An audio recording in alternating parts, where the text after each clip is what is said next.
आता इतिहासाची माहिती तुम्ही घेऊनच म्हणजे घेतलेली आहे.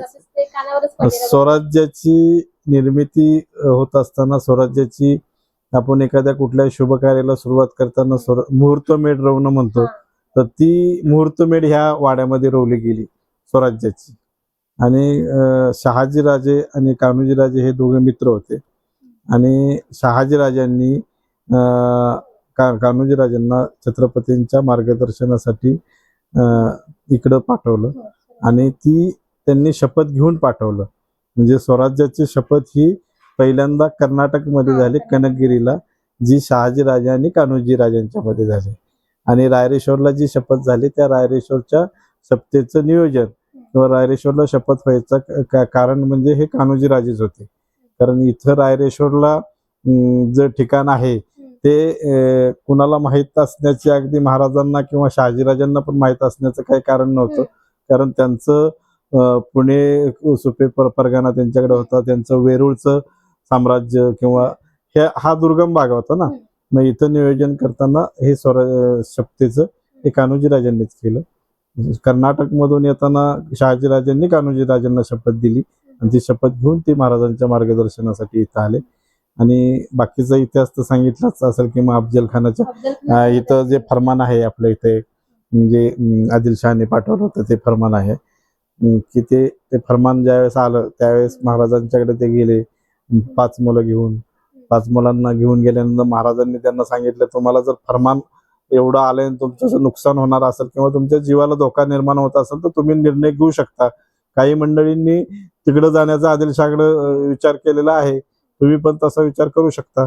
त्यावेळेस कान्होजीराजांना राग आला की ही शपथ घेतली होती त्यापूर्वी, मी जी शपथ घेतली त्या शपथेला मी बेईमान होणार नाही.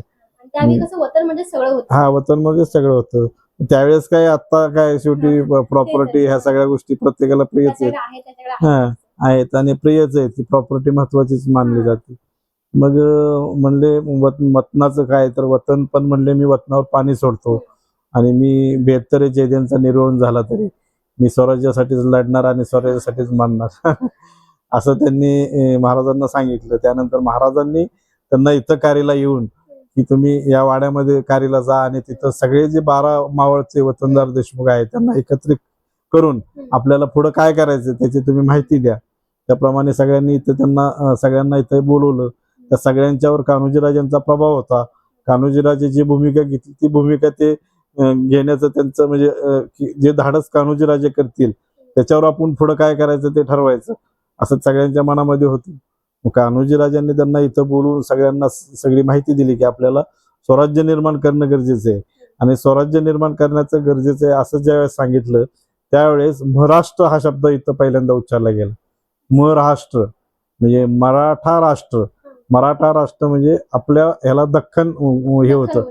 आपण महाराष्ट्र हा शब्द नव्हता किंवा मराठा प्रांत होता आपला, मराठा मराठी बोलणारे, त्याच्यामध्ये जातीचा कुठला उल्लेख नव्हता. महाराष्ट्र राष्ट्र होणं गरजेचं आहे. गनिम हा बेईमान आहे, त्याच्या नादी लागून उपयोग नाही असं त्यांनी सगळ्यांना पटवून दिलं. त्यावेळेस जावलीच्या मोऱ्यांनी विरोध केला होता की त्यांचा युगो होता, म्हणजे की आपलं साम्राज्य, आपण मोठे आहोत, आपण यांचं काय ऐकायचं काही कारण नाही. सगळ्यांनी मिळून महाराजांच्या मार्गदर्शनाखाली जावलीच्या मोऱ्यांच्या बरोबर युद्ध केलं. जावली ताब्यात घेतली. जावली ताब्यात घेऊन मग तो अफजल खानाचा इतिहास सर्वांना माहितीच आहे, तिथे त्याला फाडला. म्हणून तुम्ही आम्ही जे आज आहोत त्याचं कारण म्हणजे त्यांच्या पाठीमागे उभं राहणं खूपच म्हणजे एवढं आदिलशाहीचे सरदार असताना आपल्या स्वराज्यासाठी एवढं आणि वतनावर पाणी सोडणं म्हणजे आणि आदिलशहाचं साम्राज्य मोठं होतं ना.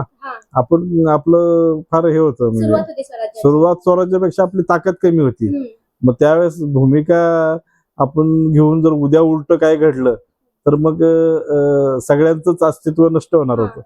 आणि धमकीचे त्यांचे ते त्यावेळीचे ते पत्र, हो, ते फरमानमध्ये धमकीच दिलेली उल्लेख केलेले की नाही आला तर असं होईल. हो, आणि तसं झालंच असतं. जर हे कमकुवत पडले असते तर 100% तसंच झालं असतं.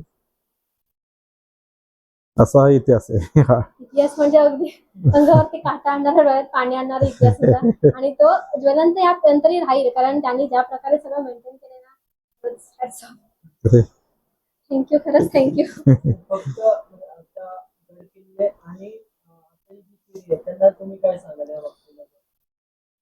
ह्या बाबतीमध्ये गड किल्ले हा काही संघटना, काही व्यक्ती गड किल्ले राखण्याचा प्रयत्न करत आहेत, म्हणजे त्याचं निगा राखण्याचा प्रयत्न करत आहेत. पण ते पुरेसं नाहीये. म्हणजे त्याच्यामध्ये पण काही गोष्टी हे आहेत, त्या शासनाने ह्यामध्ये जास्त लक्ष घालणं गरजेचं आहे. आणि कारण शासनाने लक्ष घालून हे गड किल्ले आपले जिवंत ठेवले आणि हा इतिहास आपला जो आहे तो जिवंत राहणारच आहे. तो काय कुणी ठेवण्याची गरज राहणारच आहे. पण त्याला एक प्रत्येक पिढीने आपली जबाबदारी म्हणून ते राखण्याचा प्रयत्न केला पाहिजे आणि ते पुढच्या पिढीला तो ठेवा तसाच आपण हे करून दिला पाहिजे. हा तर तो त्यामुळे एक आपलं हा इतिहास घडला. हा इतिहास घडल्यानंतरची आपली म्हणजे ही जी शक्ती आहे, म्हणजे आपल्यामध्ये ताकद आहे, जी ताकद आहे ती ह्या स्वराज्यामुळे आपल्याला कळलेली आहे, ती कायमपणे आपली राहिली पाहिजे. हे सगळं तरुणांनी लक्षात ठेवणं गरजेचं आहे. तानाजी काकाच म्हणते मी, कारण त्यांचा जो इतिहास आहे जो आम्ही वाचलाय त्याच्यावरून तर त्यांची जी इमेज आहे किंवा त्यांची जी प्रतिमा आहे ना ते आपली करणार आहे, आपलंसं करणार आहे. आणि त्यांचा हा इतिहास जपणूक करणारा हा वाडा पाहायला मिळाला हे माझं खरं भाग्य. कारण एवढ्या गोष्टींची जपणूक करणं, एवढ्या गोष्टींना सांभाळून ठेवणं, तेही आपल्या पुढच्या नेक्स्ट जनरेशन पर्यंत पोहोचवण्यासाठी एखादी सोपी गोष्ट नाहीये. आणि त्यात तुम्हाला भेटले, कारण त्यांना तर आता आम्ही भेटू शकत नाही, कारण तो काळ निघून गेला, सगळं होऊन गेले. पण त्यांच्या रूपी तुम्ही इथे आहात, त्यांचे वंशज आहात. त्यामुळे ते एक भारी वाटतंय खरंच. थँक्यू कसं बोलू ते कळत नाही, खरंच खूप भारी वाटतंय मला.